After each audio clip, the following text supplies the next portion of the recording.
90 proudly supports quality programming on 8 Arizona PBS, 480-725-9602.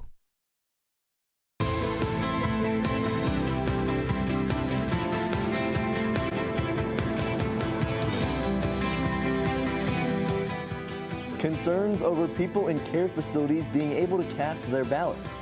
What you can do to make sure your loved one's vote gets counted. Plus, the Prop 208 debate.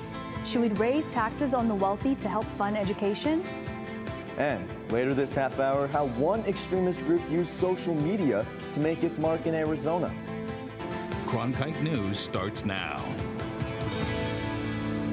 Good evening and welcome to Cronkite News on Arizona PBS. I'm Rasara Wordsworth. And I'm Tyler Mannion. Thank you for joining us. As Election Day is just 12 days away, Arizona is doing everything in its power to make sure everyone has equal opportunity to vote. That means providing assistance to voters who are residing in long-term care facilities that can't go in person. Cronkite News reporter Caroline Lynch is here to explain more. Arizona Secretary of State Katie Hobbs held a press conference today at the Arizona Capitol to discuss what the state is doing for eligible voters that are elderly, ill, or have a disability. Many of these people are either in caregiving facilities or are hospitalized and can't go out to vote in person. So how is the state going to provide these people opportunities to vote? Hobbs said the best way for people in long-term care facilities to vote is by mailing in their ballots. Requests for mail-in ballots have to be in by 5 p.m. tomorrow. However, if some of these individuals are not able to do so by the deadline, they have the opportunity to vote through a special election board. These boards consist of a bipartisan team that will deliver their ballot to them and help them vote. Individuals can also ask a trusted caregiver or a family member to help mark the ballot if they are unable to do so. Both Hobbs and the American Association of Retired Persons emphasize the importance of giving these people easy options to get their vote in. I remember my great-grandfather had macular degeneration, and he couldn't see to vote, so my mom helped him vote. And my grandmother also had macular degeneration, so her last ballot that she voted, my mom helped her fill out the ballot. So that's why we realize that it's so important that we get the message out that if you are in a long-term care facility, you have every right to vote as long as you are able to practice that. Hobbs and AARP emphasized that if any families or individuals need more information on how to get their vote in at long-term care facilities, there is guidance called FAQs for voters in hospitals and long-term care facilities. This is open and free for anyone to use on Arizona.vote. In the studio, Caroline Lynch, Cronkite News. Again, tomorrow is the deadline for Arizona voters to request mail-in ballot for the 2020 elections. In Maricopa County, you can either visit request.maricopa.vote or call 602-506-1511 to request a mail-in ballot. Statewide, you can go to Arizona.vote. Once you get it, you can either return the ballot by mail or drop it off at a voting location. Postage is included on the envelope, but voters will need to make sure it's sealed and signed. The U.S. Postal Service also recommends mailing your ballot back at least 7 days before the election, which would be October 27th. The 2020 presidential election is not the only contentious vote on the ballot. Proposition 208, known as the Invest in Education Act, would impose an additional 3.5% income tax increase on individuals making $250,000 or more in order to increase public education funding in Arizona. I talked to people on both sides of the issue to find out how it might impact Arizona's economy. When we're talking about kids, every single dollar counts. Experts on both sides of the issue agree the state needs to invest in education. The divide comes in when discussing Prop 208's effect on Arizona. Chad Heinrich, the state's NFIB director, points to potential effects on small business. It's clear that the drafters of the initiative have never signed the front of a paycheck, because to think otherwise would mean that they were trying to take a direct assault against Arizona's small business economy, and I don't believe that that's their intention, but it is the result. David Lujan, who supports Prop 208 and is the director of the Arizona Center for Economic Progress, says the tax won't affect most entrepreneurs in the state. Prop 208 only taxes the wealthiest 1% of Arizona taxpayers. And so most small business owners are saying that they make nowhere near the taxable income to hit the thresholds by Prop 208. The U.S. Small Business Administration reported that in 2016, the median salary for self-employed Arizonans with incorporated businesses was around $48,000. That means that if this one grain of rice represents $1,000, the average compares to the $250,000 threshold like this. That does not mean the rest of the economy won't be impacted, though. I think there will be a dramatic impact on taxpayer behavior as a result of imposing these high tax rates on a handful of people. Hoffman said that an estimated 40% of the people who will pay this tax are 60 or older, meaning they have likely come to Arizona to retire and would be willing to move out of the Grand Canyon state if their taxes increased. As those millionaires leave, we're not just losing the Red for Ed taxes, we're losing the state's general fund revenue as they move as well. Hoffman went on to say the proposition is a missed opportunity, and he wishes Arizona could have found another way to get education funding. But Carrie Wolf says something had to be done. When it came down to it, we decided, you know what, if the legislatures, if Governor Ducey aren't going to provide that funding, then we're going to make sure we get it for our kids, because my students deserve the very best education possible. The Senate Judiciary Committee has advanced Judge Amy Coney Barrett's Supreme Court nomination to the full Senate. Republicans powered past a Democratic boycott of the session today to keep confirmation of President Donald Trump's pick on track before Election Day. Democratic senators refused to show up, protesting the GOP's rush to install Trump's nominee to replace the late Justice Ruth Bader Ginsburg. The Senate has never confirmed a Supreme Court nominee so close to a presidential election. The senators plan to convene a rare weekend session for procedural actions ahead of a final confirmation vote expected Monday. Tonight, the final 2020 presidential debate will take place in Nashville, Tennessee. And this time, the moderator will have the ability to mute a candidate's microphone. While the rules may be different, the pressure is still on for former Vice President Joe Biden and President Donald Trump, with just 12 days to go before the election. The Commission on Presidential Debates is now giving each candidate 2 minutes of uninterrupted time to speak and muting microphones, in a move to prevent the chaos that unfolded in the first debate. The president complained about the debate rule change in an interview Wednesday. Well, I think the mute is very unfair, and I think it's very bad that they're not talking about foreign affairs. They're supposed to be talking about foreign affairs, and I think that the anchor is a very biased person. Her parents are very biased, but that's my life. In the meantime, that's the White House standing behind me, right? Biden says the new format is a step in the right direction. The United States reported upwards of 1,000 daily COVID-19 deaths yesterday. That's the highest daily toll recorded in more than a month, and experts worry the worst of the fall surge is yet to come. Here in Arizona, data trends show increases in the weekly average of new cases, increasing in inpatient and ICU beds, and increases in patients on ventilators. Experts say we could see another COVID-19 wave as more businesses reopen, kids continue in-person learning, and both the flu and holiday seasons set in.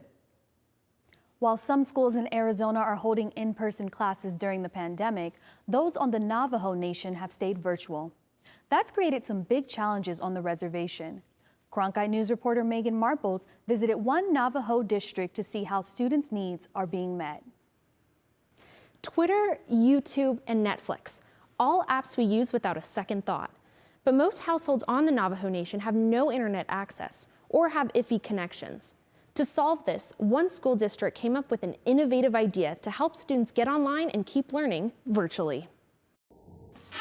A couple of months ago, Pinyon Unified School District took action to help its 1,000 students stay connected during COVID. All 14 of their school buses are now equipped with Wi-Fi. The fleet goes to different locations across the reservation so students can upload assignments. It kind of provides a stable internet connection to where it's faster and more reliable than you would have satellite internet. Chenoa Begay and her 3 sisters frequently use the Wi-Fi buses. Her home has satellite internet, but it sometimes takes hours to upload one page. With the bus, it's mere seconds. They're used to being in school in class with classmates. And sometimes our internet will go down and they're stuck without going to school for a day or so. It is here in this dirt lot, 20 miles away from the high school itself, where Wi-Fi buses pull up 3 or 4 times a week. Without these buses, many Navajo children would have no way to connect to the internet or with their teachers. School would simply fall by the wayside. The Wi-Fi buses also occasionally deliver school lunches to students' homes. Some days, parents can pick up meals at the school as well. It might be busy outside, but inside, the hallways remain especially quiet. Since the pandemic hit in March, 2 people who worked in the school district have died from COVID-19. They brighten the kids' days right when they walk into the school. The kids, the parents, the staff, they just lit up the room. While the pandemic has hit this school hard, some teachers are optimistic about the future. Robert Labarge records video lesson plans for his students almost every day from his classroom. You're sitting in a room talking to yourself. It's really weird, right? And you feel like a YouTuber or something. And so you kind of have to imagine what your audience, there's no live feed or anything like that. So what's the audience going to expect, but what are they also, like, what kind of questions are they going to have? We left off on number 19. It's not all bad.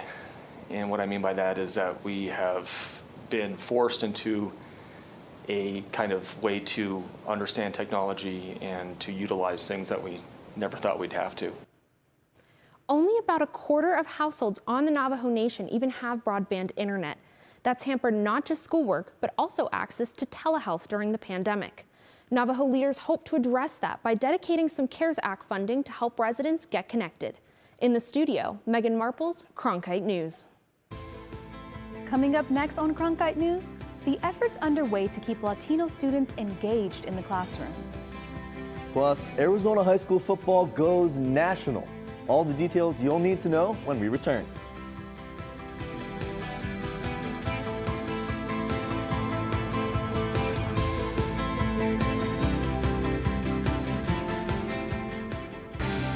This month in Passport, your on-demand library of the best of PBS. Everyone has secrets. Are you protecting someone? I have no choice. You do have a choice. You're looking at him. That's amazing. We could be standing on top of a T-Rex right now. Women demanded new space and pushed the boundaries of what being a lady means. These and other shows are available with Passport. Become a member of this PBS station, sign in, and start streaming today. I'm Judy Woodruff, anchor and managing editor of the PBS NewsHour. The journalists of tomorrow face a fast-changing media landscape, but quality news remains vitally important to our communities, our country, and our world. At ASU's Walter Cronkite School of Journalism and Mass Communication, students learn solid, reliable reporting, holding the powerful accountable, and rebuilding the public's trust. The Cronkite School and Arizona PBS, preparing the next generation for a stronger future of journalism. Ready to watch the best of PBS anytime, anywhere, on nearly any device? It's easy with the free PBS Video app. Simply download the PBS Video app on your mobile or streaming device. Now you can watch the latest PBS episodes or catch up on the shows you missed. And when you support your local station, you can get PBS Passport, giving you access to more episodes, more specials, more of what you love.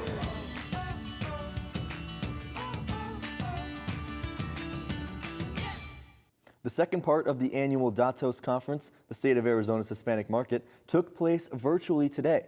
Cronkite News reporter Delaney White tells us more about the topics they covered. Delaney? It featured a panel of Latino educators who spoke about the importance of engaging Latino students in and out of the classroom. This year, Datos focused on education and educational disparities in Latino communities. Dr. Chad Jestin, superintendent of the Phoenix Union High School District, explained how they are dealing with the current implications of COVID-19 and what that means for the future.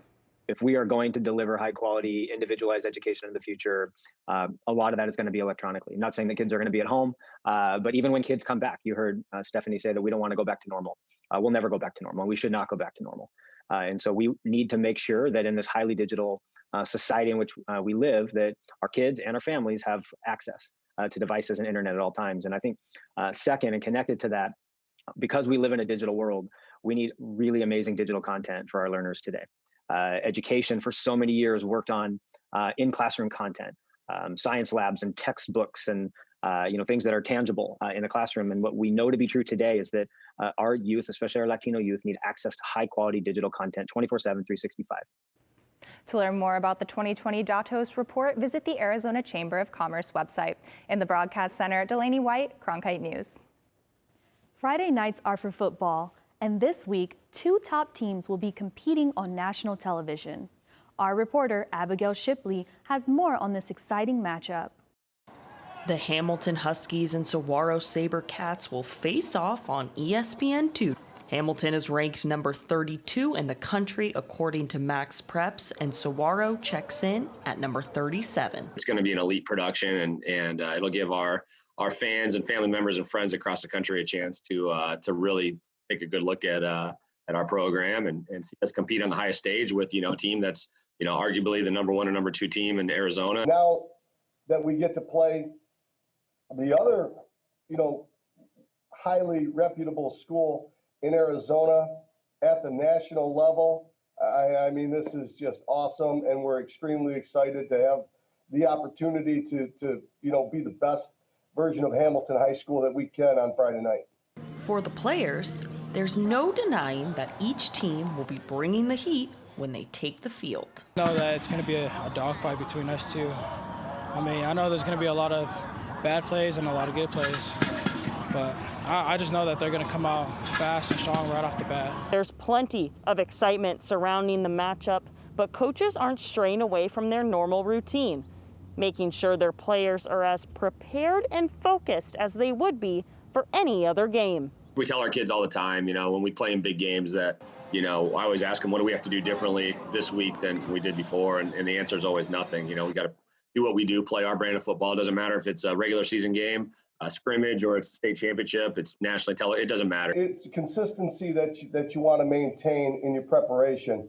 So that way the kids don't get too high, they don't get too low. We talk to the kids all the time, just be the best version of yourself on a Friday night and play to your ability at a very high level. And the 2 teams will have that opportunity on a national stage. Abigail Shipley, Cronkite News. Kickoff will start an hour earlier than normal at 6 p.m. on ESPN2. That's it for Cronkite News tonight. Thanks for joining us. Top Arizona stories anytime. Go to cronkitenews.azpbs.org. Extremist groups have become more prevalent through social media.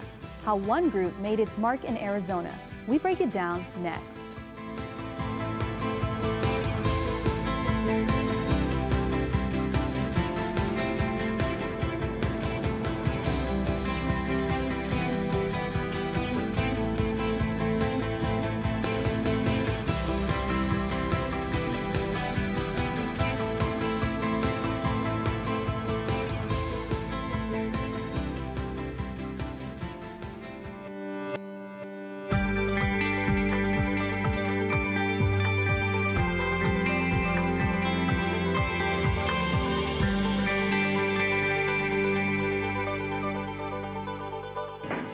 I'm here with my coworker, Rob Odell, and together we did a project looking at the Patriot movement in Arizona, spurred off by being able to review Facebook posts that were in a members-only page, and we were able to review those and see what was in there. And Rob, what did you find in there? I sort of expected it to be more unvarnished, more sort of in your face, more over the top than the regular group, than the public group. But when you really dove down into it, there was a lot of sort of unchecked just hatred and racism that was sort of shocking to see. You sort of expected the anti-immigrant, anti-Muslim, because that's the group's overall position. But just to see, the crude names people were called, a lot of them we can't even attempt to say on the. There was one about a barnyard animal, I think, yeah. Yeah, exactly, as a way to refer to Muslims. And so that was kind of shocking. And then the other thing that was surprising about it is when you had these comments, you had very little people pushing back against it, very little people saying, hey, man, that's not cool. And in cases that you did, often that person was then attacked. Somebody posted something about fake news and it was like a fake story. and a person came in and said, this is not a real story, that person was often attacked. Same thing, for people standing up for like minorities. There was one particular post where a person was particularly over the top about Muslims, we should drive them out of the country, we should kill them. And somebody came in and said, hey, that's really sort of out of bounds. We should be worried about ISIS. We should try to kill ISIS, but not all Muslims. And the response was, a picture of a snake in the grass that said, radical Muslims are the snake, moderate Muslims are the grass that the snake hides in. So to kind of see that stuff was, was kind of shocking. There was some notable folks inside this group. I mean, we're talking about a woman who's run for governor and is now running for mayor. We have some story consultants, and I could never quite figure out what they were doing in there. What did you see them do? It really depended on who they were, right? There were some high-profile campaign consultants that didn't post at all. There were some people who posted like about their radio show, but weren't necessarily in the group. But the candidate that you brought up, Marissa Hamilton, the candidate for mayor, was in there a lot, talking specifically about pedophilia, which is a big-time focus of this group.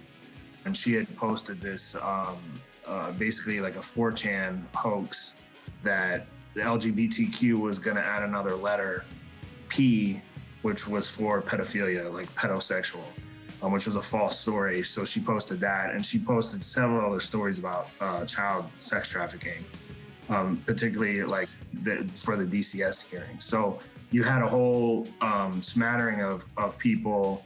I was in there. I didn't follow everything. That was a lot of what the people that we talked to about the group, they said, oh yeah, I joined, but I didn't monitor the comments. As we started getting close to calling these people and letting them know that we had read these comments, that seemed to be the growing theme. Was I was in the group, but I really wasn't in the group.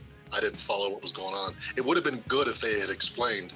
I would have wanted to know what they were doing. I mean, we're left to speculate what some of these consultants or sort of mainline Republicans were doing in the group. And you brought up the thing about sex education and pedophilia.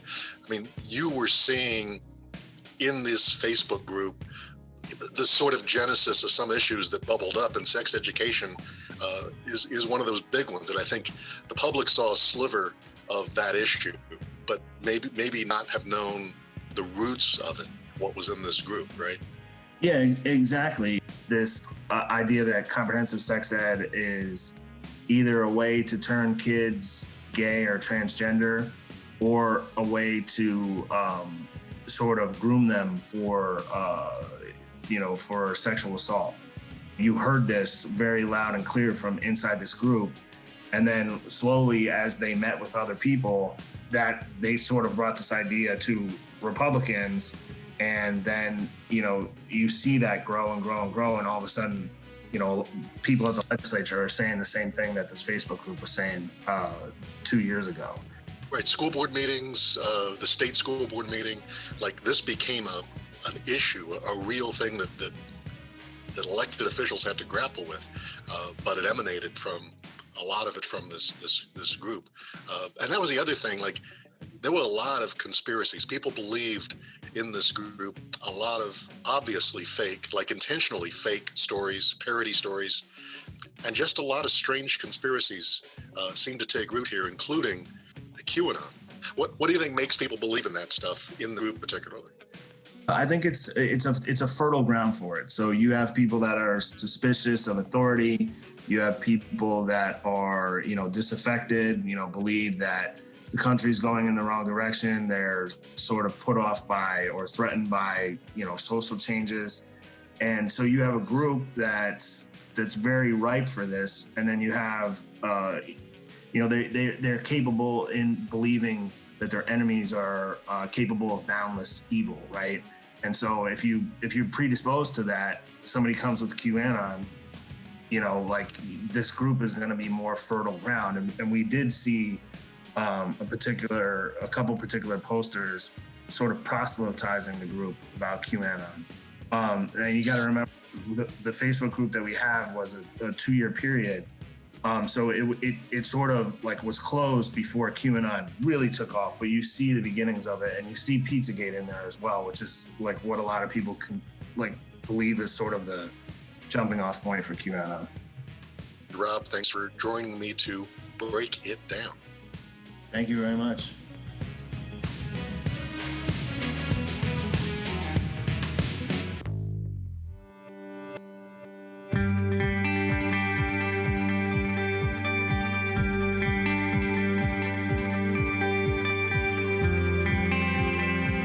This hour of local news is made possible by contributions from the Friends of PBS, members of your PBS station. Thank you. If you have comments about Arizona PBS News, please contact us at one of the addresses on your screen. Thank you.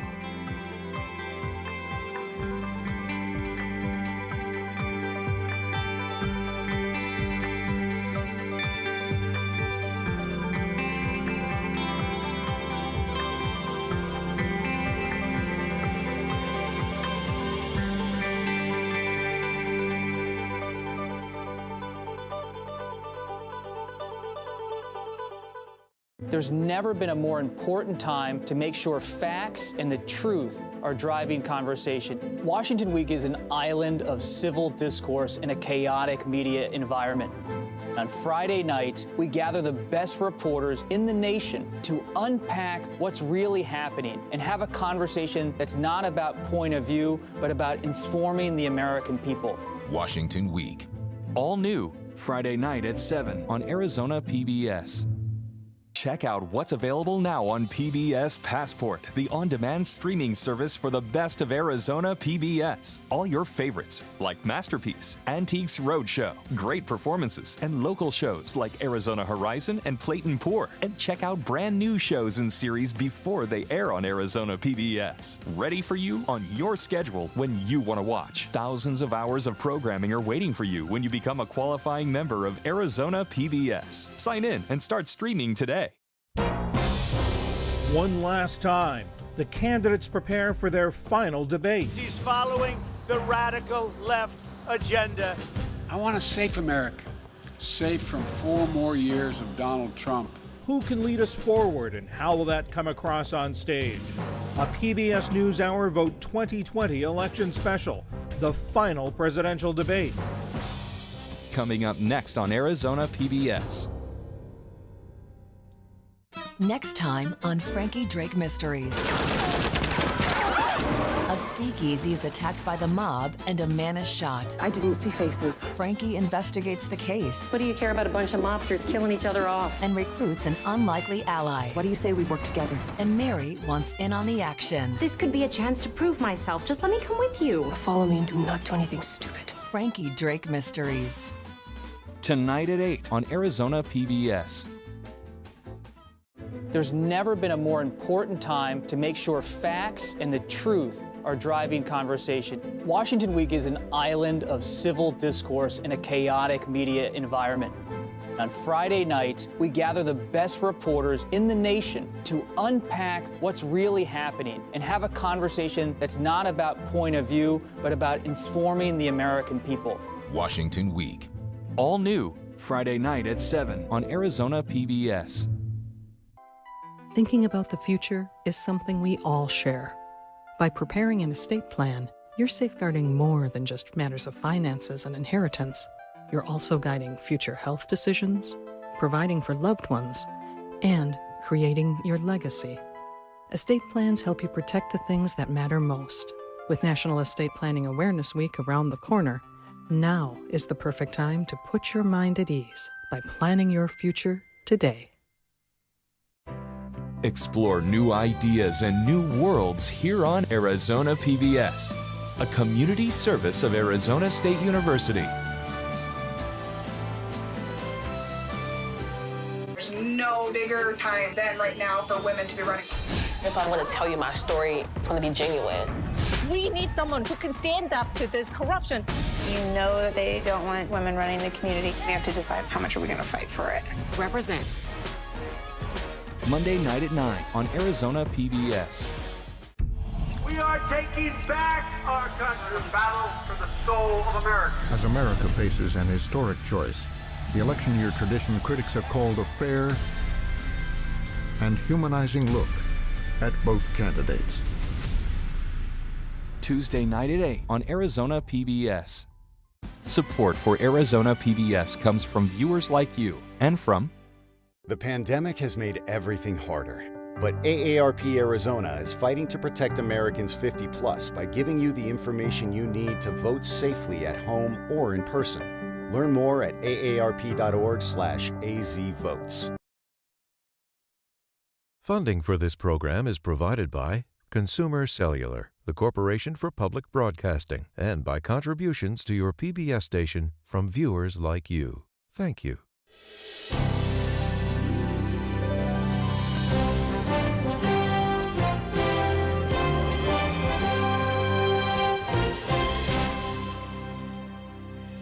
Good evening, I'm Judy Woodruff, and welcome to the PBS NewsHour special uninterrupted coverage of the final presidential debate of this 2020 election. In just a few moments, President Donald Trump and former Vice President Joe Biden will be on stage at the Curb Event Center on the campus of Belmont University in Nashville, Tennessee. Just this week, the Debate Commission made a change in the debate rules. One candidate's microphone will now be muted while his opponent delivers an initial 2-minute-long answer at the start of each of 6 topic segments. The topics tonight, chosen by the moderator, are fighting COVID-19, American families, race in America, climate change, national security, and leadership.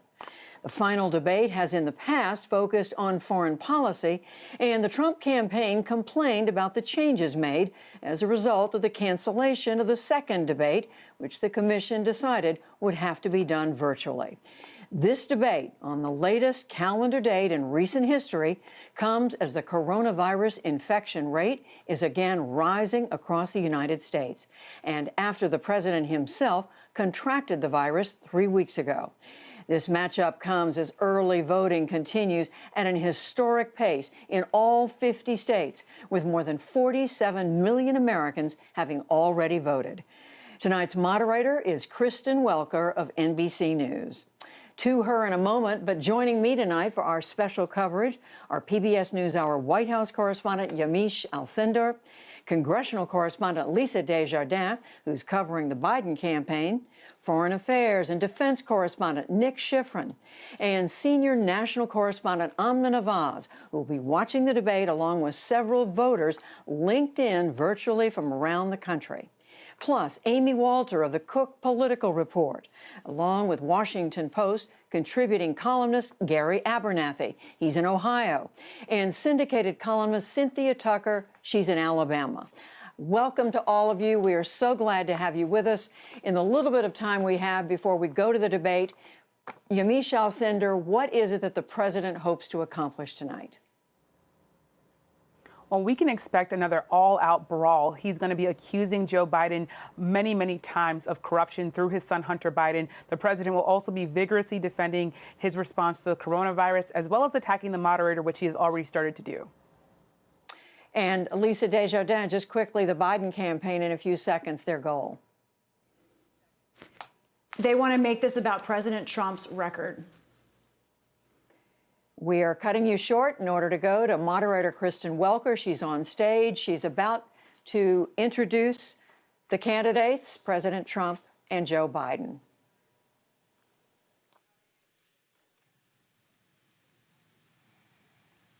Good evening from Belmont University in Nashville, Tennessee. I'm Kristen Welker of NBC News, and I welcome you to the final 2020 presidential debate between President Donald J. Trump and former Vice President Joe Biden. Tonight's debate is sponsored by the Commission on Presidential Debates. It is conducted under health and safety protocols designed by the Commission's health security advisor. The audience here in the hall has promised to remain silent. No cheers, boos, or other interruptions